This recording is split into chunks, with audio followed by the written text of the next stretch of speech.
Nibyo ndabasuje mbahaye ikaze mbifurije kugubwa neza kuri tariki ya 24 z'ukwezi kwa gatandatu mwaka w'ibihumbi 2026. Mwese aho muri mu bice bitandukanye mbifurije kugubwa neza kuri uyu munsi wa none, aho tugiye kubana mu makuru n'ibiganiro bigiye bitandukanye nkuko bisanzwe bigenda umunsi ku wundi. Turategura kandi tukabagezaho amakuru yiba birimo kujya mbere hano mu karere ka Afrika y'ibiyaga bigari. Tugiye kwinjira rero akanuko kandi kuri zimwe mu nkuru zikomeye cyane kandi zikomeje kugenda zitangazwa rero cyangwa se zigarukwaho. Icyo ngusaba nuko uza kunyemerera mu by'ukuri tukareba byinshi turi kumwe cyangwa se dufatanyije. Muri makuru n'ubundi turaza kugaruka mu burasirazuba bwa Kongo ho mu bice bigiye bitandukanye bikomeje kugenda byumvikanamo imirwano, ariko tubafite n'ari makuru y'ingenzi kandi yihutirwa kuri buri umwe uwo ari we wese. Ibiganiro bya Perezida Evariste Ndayishimiye ndetse na Felix Tshisekedi bikomeje kuvugisha benshi by'umwihariko hano mu karere ka Afrika ibiyaga bigari ndetse no muri Afrika muri rusange kubera ibyo bashyize hanze. Rucuru imodoka zongeye kwamburwa n'abagizi ba nabi bitwaje intwaro bimwe mu bice bigenzura Rwanda M23 bikaba byo byarimo bino bikorwa. Mu gihe kandi mu yandi makuru akomeje kujya ahagaragara biravuga ko kuri ubu ngubu bimwe mu bice bigenzura Rwanda M23 ndetse hafi ya byose byamaze gukumirwa kuba hari abashobora guturuka mu bice bakinjamo kubera yuko ubu tuvugana biravuga ko Beni, Butembo ndetse abaturuka muri tuno duce batemerewe kwinjira mu bice M23 cyangwa se zino nyeshyamba zigenzura. Felix Tshisekedi yakomeje gufata ingamba gukurikirana ibibazo by'ubuzima muri Repubulika Demokarasi ya Kongo, aho biteganyijwe ko ashaka kugira uruzinduko vuba bidatinze muri Ituri rugamije gukurikirana uko ubuzima bwifashe ndetse n'ikwirakwira n'ingamba zo kurwanya icyerezo cya Ebola. Turabigarukaho nabyo cyangwa se turaza kubikomozaho, ariko unyemerere cyangwa se icyo nasaba umwe wese udukurikiranye cyangwa se umukunzi wa Bosco ukunda amakuru usanzwe ukunda ibiganiro n'amakuru tugutegura no kuri Region Info. Mu by'ukuri twashyizeho umuyoboro mushya tuzajya tubana umunsi ku wundi kubera ko akomeje kugenda haba ibibazo mw'abantu mwakomeje kugenda haba ibibazo. Ni nayo mpamvu twashyizeho umuyoboro mushya, noneho twizeye ko mu by'ukuri utari buze kuba wagira ikibazo cyangwa se imbogamizi. Uraza rero kujya aho usanzwe utangira ibitekerezo, uraza kujya hamwe waciye kugira ngo ujye muri groupe yacu ya WhatsApp ya Songamere, niho twashyize link. Iyi link rero ni link y'umuyoboro tugiye kujya tubanaho nibwo ugitangira, ariko n'ubundi ndizera ko mu minsi iri imbere dufatanyije abantu 25 birenga mudukurikirana kuri muyoboro. Ndagira ngo mwese by'umwihariko bibaye byiza mwese mwakwimukiraho, wowe byibuze ubashije kugira amahirwe yo kumva kino kiganiro kugera kuri munota mwakirayo, hanyuma ukande subscribe ubundi ugaruke gukurikirana amakuru. Ariko ndasezeranya ko amakuru menshi ibyo tugiye kujya dutangaza cyangwa se ibyo tugiye kujya tubabwira umunsi ku wundi niho agiye kujya anyura. Nayo mpamvu rero nsaba abakunzi mwese ko mwagenda mugakanda subscribe mu gihe ibibazo birimo hano tukibimo kubikurikirana, ndetse n'ubuyoboro wari washyizweho nawo hari ibibazo byaje kubaho. Ubwo rero munyemerere dukande cyangwa se tuzamurane kuri umuyoboro. Abakunzi ba Bosco, abataramo, abanwanyi, team Russia mwese, big team VIP ambassadors mwese kabisa twagiye tubana cyangwa se tubana hano, ndagira ngo mbasabe kandi mikwe ku mutima dufatanye tuzamurane. Jya muri comment uraza kubonamo link nashyizemo cyangwa se napininzemo, hanyuma uyikandeho uraza kuba mu by'ukuri bikorwa subscribe, kuko nandi makuru akurikira turaza guhita tuyabagezaho kubijyanye n'imirwano, update ku by'urugamba byose ndaza kuzambi gukurikiranira 5 kuri 5 bijyanye no kuba kuri ubu ngubu Felix Tshisekedi ndetse na Perezida Yoweri Kaguta Museveni bakomeje gufata ingamba ndetse bijyanye n'umupaka. Byose uraza kuba wabisanga. Reka dore kuri amakuru akomeye cyane avuga ko M23 yakumiriye abinjira mu bice igenzura mu bice bimwe na bimwe, isoko yabyo ndetse n'icyabiteye. Ebola ikomeje guca ibintu muri Repubulika Demokarasi ya Kongo. M23 kubwizo mpamvu yabujije abashoferi baturuka Beni, Butembo ndetse na Ituri kwinjira mu bice igenzura. Byari byafashweho ingamba ndetse bivuga ko bigomba gukorwa ku basivile gusa, ariko ikibazo cyarushijeho gufata indi ntera. Ubuyobozi bwa M23 bwatangaje ingamba nshya zigenga urujya n'uruza rw'ibinyabiziga bituruka mu mijyi irimo Butembo ndetse na Beni no mu ntara ya Ituri. Muri izo ngamba abashoferi baturuka muri ibyo bice ntibemere kuyongera kwinjira mu duce tugenzurwa na M23 hagamijwe gukumira ikwirakwira ry'icyorezo cya Ebola. Icyo cyemezo cyafatiwe mu nama yabaye kuwa kabiri tariki 23 Kamena 2026 yahuje ubuyobozi bwa M23 n'abahagarariye amasosiyete atwara abantu n'ibintu bakorera mu ntara Kivu y'Amajyaruguru. Gusa hari ubwoba bw'uko kino cyemezo gifashwe n'abarwanyi ba M23 gishobora gukurura inzara, ubukene, ibura ry'ibiribwa ndetse bituruka muri tuno duce, mu gihe ibindi bice n'ubundi bisanzwe bizwiho ko mu by'ukuri byagiye bifungwa. Nk'uko ubuyobozi bwa M23 bubivuga, izi ngamba zigamije kurinda abaturage batuye mu bice buriya ubuyobozi bugenzura mu rwego rwo gukumira kwirakwira rya virusi ya Ebola yo mu bwoko bwa Burundi. M23 kandi yasabye ko buri sosiyete itwara abantu n'ibintu ikora ku muhanda ujya mu bice bya Grand Nord izajya itanga abashoferi babiri kuri buri modoka. Abashoferi bazajya basimburana gutwara bageze aho bita Kitsombiro, agace gaherereye muri teritwari ya Rubero, nyuma yuko imodoka ibanje kunyuzwa mu gikorwa cyo kuyisukura ndetse no kwitera imiti yica udukoko n'indwara yo bise disinfection.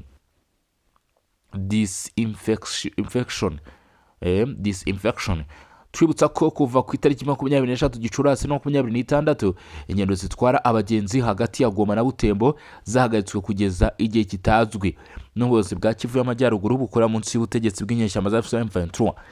Ibiciro bikomeje kugenda bifungwa.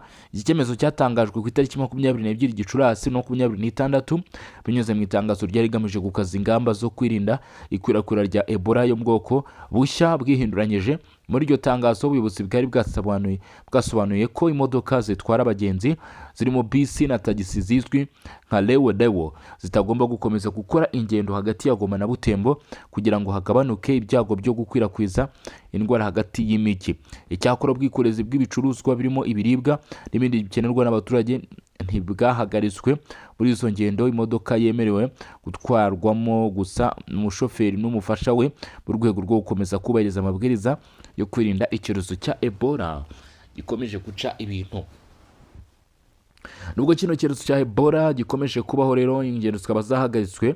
Abatuye mu bice M23 igenzura barataka cyane bavuga ko mu by'ukuri batiringiye ko izi ngamba zafashwe zigomba kubabera igisubizo, ahubwo bavuga ko zishobora kubabera ikibazo mu buryo mwese cyangwa ubundi, kubera isubikwa ry'ingendo byahagaritse urujya n'uruza, ibijyanye n'ubucuruzi bwakorwaga n'abaturage ndetse n'ibindi bigiye bitandukanye ko bishaka gutera impungenge. Ubu rero M23 nikomeje gushyiraho ingamba kubera gutinya kino cyorezo. Tukiri mu binjira ndetse n'abasohoka mu M23 igenzura, hari andi makuru y'ubujura kandi nanone bwakozwe n'abitwaje intwaro bataramenyekana nk'uko bitangazwa. Bikaba byarabaye ku munsi w'ejo tariki 22 kwa kabiri, plutôt tariki 23 kwa kabiri z'ukwezi kwa gatandatu mwaka 2026 ku muhanda uhuza Goma ndetse na Butembo.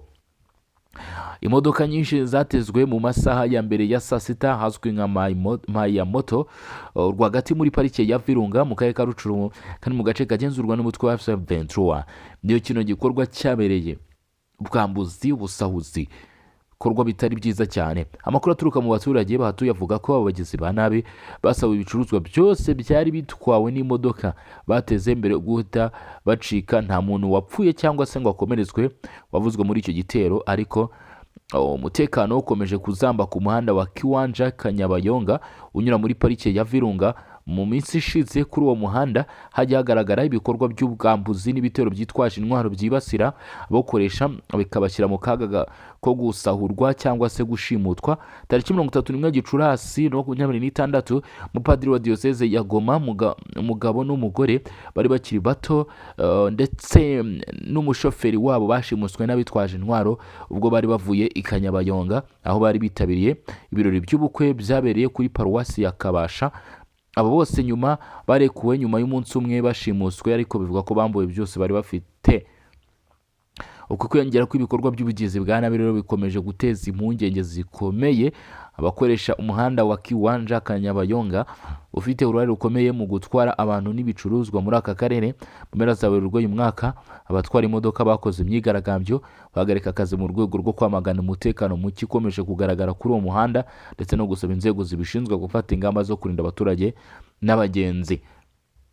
Ibikorwa by'ubwambuzi birimo biravugwa, nyamara n'ubundi ingendo zisanzwe ari nkeya kuko urumva ko izi nyeshyamba zavuze ziti ingendo zirahagaritswe cyangwa se zirakumiwe mu gihe kitazwi igihe bizakurirwaho, ariko abavuze yuko byashinje cyangwa se byabaye kubera iki, kubera icyorezo cya Ebola. Hanyuma tukiri ku bijyanye n'iby'icyorezo cya Ebola, kugira ngo tubivireho rimwe dukubitire ku yandi makuru, Felix Tshisekedi yatangaje ko agiye gusura Ituri kugira ngo yirebere uko ibikorwa byo kurwanya indwara bihagaze.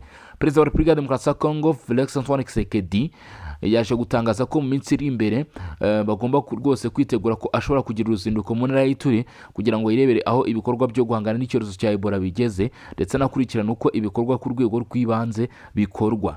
Ese imiti itangwa gute? Ese abafashwe cyangwa se abagaragaweho iyi ndwara bakurikiranwa gute? Bafashwa gute? Ubwirinzi se bwo bigenda bite? Amakuru atangwa gute? Ibyo byose nibyo agomba gukurikirana. Ibi yabitangaje ku wa kabiri tariki 23 Kamena umwaka 2026 Kinshasa mu kiganiro n'abanyamakuru yagiranye na perezida w'u Burundi akaba n'umuyobozi w'umuryango wa Afurika yunze ubumwe muri iki gihe Varisto Ndayishimiye yari ariyo. Tshisekedi yavuze ko cyangwa se yatangaje ati ndashaka gutangariza hano ko vuba aha nzasura intara ya Ituri kugira ngo kurikirane ku giti cyanjye uko ikibazo cya Ebola gihagaze. Niyemeje gukomeza kugira uruhare rwose muri uru rugamba. Yashimangiye ko Repubulika ya Demokarasi ya Kongo ibona umutekano mu rwego rw'ubuzima nk'inkingi ya mwamba mu kubungabunga ituze, kongera abaturage ubushobozi bwo guhangana n'ibibazo ndetse no kugera ku iterambere rirambye muri Afurika. Ikibazo cy'icyorezo cya Ebola cyari kimwe mu byaganiriweho hagati ya Felix Tshisekedi ndetse na Evariste Ndayishimiye wari mu ruzinduko rw'akazi Kinshasa. Abayobozi bombi bongeye gusaba ibihugu bya Afurika gukomeza gufatanya ndetse no gushimangira ubufatanye bw'akarere mu rwego rwo guhangana neza n'iki cyorezo. Perezida Tshisekedi yagize ati twongeye gushimangira ko ibibazo by'ubuzima Afurika ihanganye nabyo bisaba ubufatanye bukomeye hagati y'ibihugu, gushimangira ubufatanye bw'akarere ndetse no gukomeza gukoresha uburyo bwa Afurika bwo gukumira, gutana ndetse no gutabara mu bihe byihutirwa by'ubuzima. Kurinda ubuzima bw'abaturage bacu ni inshingano rusange kandi ni inkingi y'ingenzi y'ituze n'iterambere rirambye ry'umugabane wacu. Kugeza ubu Repubulika ya Demokarasi ya Kongo ikomeje kwibasirwa n'ikwirakwira rya Ebola. Imibare iheruka igaragaza ko hamaze kwandura abantu bagera ku 1048, muri bo 237 bamaze kwitaba Imana bishwe na kino cyorezo cya Ebola. 267 ntabwo ari bake mu gihe gito cyane, bingana n'igipimo cy'impfu cya 25.5% ku bayanduye. Intara y'Ituri niyo ikomeje kuba indiri y'iki cyorezo kurusha ahandi hose mu gihugu, kuko niho hagaragara ubwandu bwinshi kuri kino cyorezo, ndetse bikanatangazwa cyangwa se bikavuga ko ari naho umukuru w'igihugu nyine ashaka kujya kureba ngo arebe ko ingamba zashyizweho zikorwa neza, kubera ko iki cyorezo gikomeje kugaragarayo cyane. Twakomeje ku bijyanye na Evariste Ndayishimiye, reka tubyinjiremo turebe akantu kandi ko aya makuru ahagaze cyangwa se ko byifashe. Turi mu burasirazuba bwa Kongo, nibiri kugaruka cyangwa se biri kuvugwa n'uruhande rw'abakuru b'ibihugu bagira uruhare mu guhangana n'imitwe yitwaje intwaro igaragara muri kino gice. Perezida Evariste Ndayishimiye ashimangira ko guhuza imbaraga z'ibihugu byo mu karere ndetse no gushyigikira ibiganiro bya Washington na Doha mu gushaka umuti w'amahoro bishobora kuzana igisubizo. Reka turebe. Nyuma y'uruzinduko yagiriye i Kinshasa, umurwa mukuru wa Repubulika ya Demokarasi ya Kongo, uruzinduko rwamaze cyangwa se rw'iminsi 2, uruzinduko rw'akazi. Perezida w'u Burundi akaba n'umuyobozi w'umuryango wa Afurika yunze ubumwe Evariste Ndayishimiye yongeye gushimangira ko igihugu cye kiyemeje gushyigikira amahoro n'umutekano mu burasirazuba bwa Kongo. Akomeje kurangwa ibikorwa by'imitwe twaje intwaro yo mu gihugu n'ituruka hanze, ndetse n'ikibazo cy'umutekano gifitanye isano n'inyeshyamba za M23 zishyigikiwe n'u Rwanda nk'uko Repubulika ya Demokarasi ya Kongo bivuga. Mu kiganiro yagiranye n'itangazamakuru ari kumwe na Perezida Felix Tshisekedi kwa kabiri tariki 23 Kamena 2026 cyabereye mu ngoro y'umuryango wa Afurika yunze ubumwe i Kinshasa. Perezida Ndayishimiye yavuze ko ikibazo cy'umutekano muke mu burasirazuba bwa Kongo kiri mu ngingo z'ingenzi baganiriyeho muri uruzinduko rw'iminsi 2 yagiriye muri icyo gihugu. Yagize ati kimwe mu bibazo by'ingenzi twaganiriyeho ni amahoro n'umutekano mu burasirazuba bwa Kongo. Twasesenguye byimbitse uko umutekano uhagaze muri aka gace, kandi ngaragaza ko nshyigikiye imbaraga z'ibiganiro bya diplomasi biri gukorwa ku rwego rw'akarere no ku rwego mpuzamahanga bigamije kugera ku mahoro arambye ndetse no kwimakaza ituze mu karere k'ibiyaga bigari. Perezida Evariste Ndayishimiye yashimangiye ko kugira ngo ikibazo cy'amakimbirane n'intambara bihora muri kano karere kirangira burundu hakenewe uburyo bwuzuye kandi buhuje inzego zitandukanye. Yagize ati Uburundi bwemera ko umuti urambye ibibazo bimaze igihe byugarije uburasirazuba bwa Repubulika ya Demokarasi ya Kongo ugomba gushingira ku buryo bwagutse kandi buhuriweho bugamije guhagarika uruziga rw'ihohoterwa n'intambara bihora byisubiramo no guteza imbere imibereho myiza n'ubukungu bw'abaturage bahatuye. Agaruka ku bibazo by'umutekano bibangamiye akarere, Perezida w'u Burundi yasabye ko ibihugu byo mu karere byakomeza gukorana bya hafi no guhuza imbaraga. Yagize ati mu rwego rwo guhangana n'ibyago biterwa n'imitwe yitwaje intwaro y'amahanga ndetse n'andi matsinda yitwaje intwaro akora mu burasirazuba bwa Kongo, Burundi busanga ari ngombwa gukomeza ndetse no kongera imbaraga ubufatanye hagati y'ibihugu byo mu karere. Perezida Ndayishimiye yanagaragaje ko igihugu cye gishyigikiye inzira zose za diplomasi zigamije kugarura amahoro muri Repubulika ya Demokarasi ya Kongo. Yongeye kandi gushimangira uruhare rwe bwite mu bikorwa by'ubuhuza biri gukorwa ku rwego rwa Afurika. Yagize ati Uburundi bushyigikiye gahunda zose zigamije kugarura amahoro arambye muri Repubulika ya Demokarasi ya Kongo bwivuye inyuma. Harimo ibiganiro bya Washington na Doha ndetse n'imbaraga z'umuryango wa Afurika yunze ubumwe binyuze ku muhuza wawo mu kibazo cya Kongo Kinshasa afashijwe n'akanama kagizwe n'abahoze ari abakuru b'ibihugu bya Afurika. Nanasubiyemo ubushake bwanjye nko gukomeza kugira uruhare mu buhuza bwa Afurika cyane cyane binyuze mu buryo bwo gukurikirana ishyirwa mu bikorwa ry'ibiganiro n'amasezerano ari gukorwa. Iri huriro ryahuje Perezida Felix Tshisekedi na Perezida Evariste Ndayishimiye ribaye mu gihe hari ibikorwa bya diplomasi bikomeje gukorwa birimo amasezerano ya Washington ndetse n'ibiganiro bya Doha bigamije kugera ku gahenge karambye ndetse no kongera gutangiza ibiganiro hagati y'impande zifitanye amakimbirane mu ntambara imaze imyaka myinshi ihungabanya uburasirazuba bwa Repubulika ya Demokarasi ya Kongo. Nubwo bimeze bityo, izi gahunda z'amahoro ntiziratanga umusaruro ugaragara ku rugamba, aho imirwano hagati ya M23 n'ingabo za leta ya Kongo Kinshasa igikomeje mu bice bitandukanye. Kubera iyo mpamvu, amajwi atandukanye akomeje kumvikana ku rwego rw'igihugu, urw'akarere ndetse n'urw'amahanga asaba impande zose kubahiriza ibyo ziyemeje mu masezerano n'ibiganiro by'amahoro. Gusa kugeza ubu ayo mahamagaro ntaratangaza impinduka zikomeye ku kibuga. Ikigaragara ni uko akiri icyuho kinini hagati y'ibiganiro bya diplomasi n'ibera mu by'ukuri ku rugamba, kuko buri ruhande rugikomeje gusobanura amasezerano rwifashishije inyungu zarwo, ibintu bituma ishyirwa mu bikorwa ryayo rikomeza kuba ikibazo gikomeye ndetse n'iyanga ku mwanzuro ugenda ufatwa. Tugikomeje n'ubundi, Perezida wa Repubulika ya Demokarasi ya Kongo Felix Tshisekedi n'u Burundi Ndayishimiye bongeye gushimangira ko ibibazo Afurika ihura nabyo bikwiye gushakirwa ibisubizo n'Abanyafurika ubwabo ku giti cyabo, nta wundi muntu wivanzemo, nta uturutse ahandi, kugira ngo hubahirizwe ubusugire bw'ibihugu n'amahame mpuzamahanga. Abanyafurika nibo bakwiye kwicara bagafata iya mbere.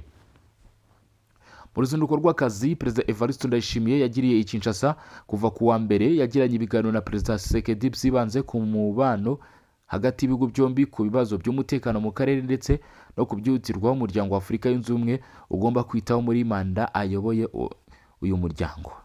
Mu kiganiro y'abanyamakuru cyabaye kuri wa kabiri, nibwo Felix Tshisekedi yavuze ko impande zombi zemeranyije gushimangira ubufatanye hagati ya leta ya Kongo n'u Burundi bukava mu magambo bukagaragarira mu mishinga ifatika ifitiye abaturage akamaro. Yagize ati twemeranyije ko ubufatanye hagati y'ibihugu byacu bugomba kurushaho kugaragarira mu mishinga ifatika igaragara kandi ifitiye abaturage akamaro. Evariste Ndayishimiye nk'umuyobozi wa Afurika yunze ubumwe muri iki gihe yangejejeho ibyo ashyize imbere ku mugabane wa Afurika. Twongeye gushimangira ko twemeje ihame ry'uko ibibazo bya Afurika bikemurwa n'Abanyafurika ubwabo, hubahirizwa ubusugire bw'ibihugu, ubwigenge bwabyo, kudakoma mu nkokora ibindi bihugu, kubana neza nk'abaturanyi ndetse n'amahame ateganwa n'umuryango w'abibumbye n'umuryango wa Afurika yunze ubumwe.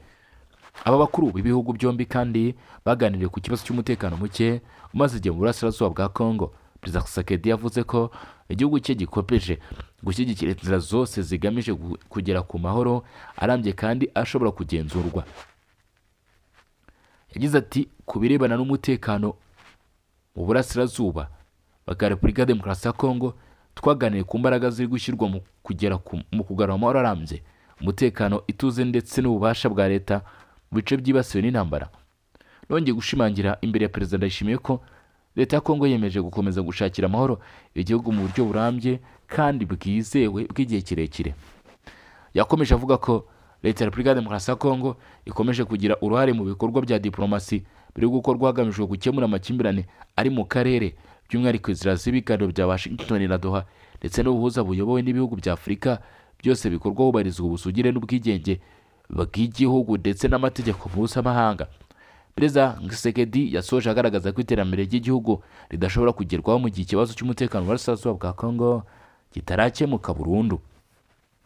Yagize ati ni ingenzi kwibuka ko mu gihe umutekano utarasubira mu buryo bwuzuye kandi burambye mu burasirazuba bw'igihugu, ibikorwa byose by'iterambere bizakomeza gukura n'imbogamizi kandi ntibizatanga umusaruro wifuzwa. Ibiganiro hagati ya Perezida Evariste Ndayishimiye na Tshisekedi bibaye mu gihe ibihugu byo mu karere n'imiryango mpuzamahanga bikomeje gushaka igisubizo ku bibazo bibangamiye Repubulika ya Demokarasi ya Kongo ku bijyanye n'umutekano ukomeje kuba iyanga ndetse no kubura mu duce twa Kivu y'Amajyepfo, Kivu y'Amajyaruguru, mu bice bikomeje kuba mu Rwanda muri teritwari zigiye zitandukanye zirimo nka Masisi, zirimo Rucuru, zirimo Fizi ndetse n'utundi duce tugiye dutandukanye twagiye tuvugwa kenshi. Reka mbashimire rero, babwire mwaho tugenda kudukurikirana, iby'agaciro kandi by'ingenzi kurushaho kubana namwe. Nimugana amakuru bitandukanye tugenda tugaruka umunsi ku wundi.